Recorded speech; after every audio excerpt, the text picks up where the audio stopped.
Welcome back to R K classes. മക്കളെ, result വന്നു. Full A പ്ലസ്സുകാരും ഫുൾ മാർക്കുകാരൊക്കെ നല്ല സന്തോഷത്തിനും, പക്ഷേ എക്സ്പെക്ട് ചെയ്ത മാർക്ക് കിട്ടാത്തവരുണ്ട്, കുറച്ച് ദുഃഖത്തിലാണ്.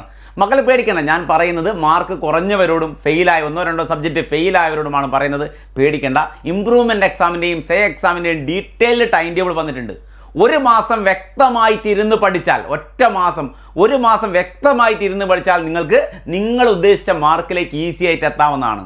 നിങ്ങളെ കുറ്റം കൊണ്ട് മാത്രമല്ല ഈ വർഷം മാർക്ക് കുറയാൻ കാരണം നിങ്ങളെ മാത്രം ബ്ലെയിം ചെയ്യാൻ പറ്റില്ല, കുട്ടികളെ മാത്രം ബ്ലെയിം ചെയ്യാൻ പറ്റില്ല. സർക്കാർ പെട്ടെന്ന് അല്ലെങ്കിൽ എന്ത് ചെയ്യുക, പെട്ടെന്ന് തന്നെ അതിൻ്റെ എക്സാം പാറ്റേൺ മാറ്റി ഒരു എന്ത് ചെയ്യുക, NCERT ലെവലിലേക്കോ അല്ലെങ്കിൽ CBSE ലെവലിലേക്കോ ആ എക്സാമിൻ്റെ പാറ്റേൺ മാറിയതാണ്. എന്ത് കാരണം നിങ്ങളെ മാർക്ക് കുറയാനുള്ള കാരണം. സോ നമുക്ക് സേ എക്സാമിൻ്റെയും ഇംപ്രൂവ്മെൻറ്റ് എക്സാം വ്യക്തമായിട്ട് അറിഞ്ഞു പഠിച്ചാൽ ഫുൾ മാർക്കിലേക്ക് എത്താൻ പറ്റും. ആദ്യമായിട്ട് ചാനൽ കാണുന്നവരാണെങ്കിൽ എന്ത് ചെയ്യുക, മക്കളൊന്ന് സബ്സ്ക്രൈബ് ചെയ്തോളൂ, ഞങ്ങൾ കൂടെ ഉണ്ടാവും. ഓക്കെ, ഇംപ്രൂവ്മെൻറ്റ് എക്സാമിൻ്റെയും സേ എക്സാമിൻ്റെയും ലാസ്റ്റ് ഡേറ്റ് 27/5/2025. അപ്ലൈ ചെയ്യേണ്ട ലാസ്റ്റ് ഡേറ്റ് ആണ് പറഞ്ഞത് 27/5/2025.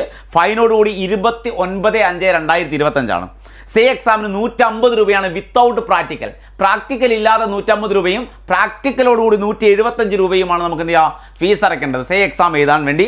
ഇംപ്രൂവ്മെൻറ്റ് എക്സാം എഴുതാൻ വേണ്ടി ഒരു സബ്ജക്റ്റ് 500 റുപ്പീസാണ് ഫീസ് അടയ്ക്കേണ്ടത്. പെർ സബ്ജക്റ്റ് 500 റുപ്പീസാണ് ഫീസ് വരേണ്ടത്.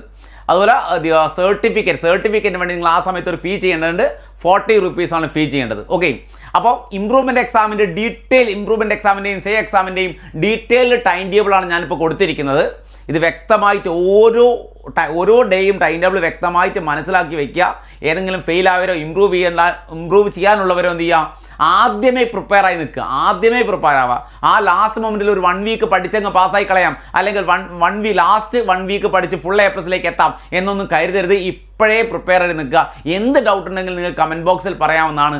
മാക്സിമം ഈ വീഡിയോ ഷെയർ ചെയ്യുക, മാക്സിമം ഷെയർ ചെയ്യുക ഫ്രണ്ട്സിലേക്കൊക്കെ. ഓക്കെ.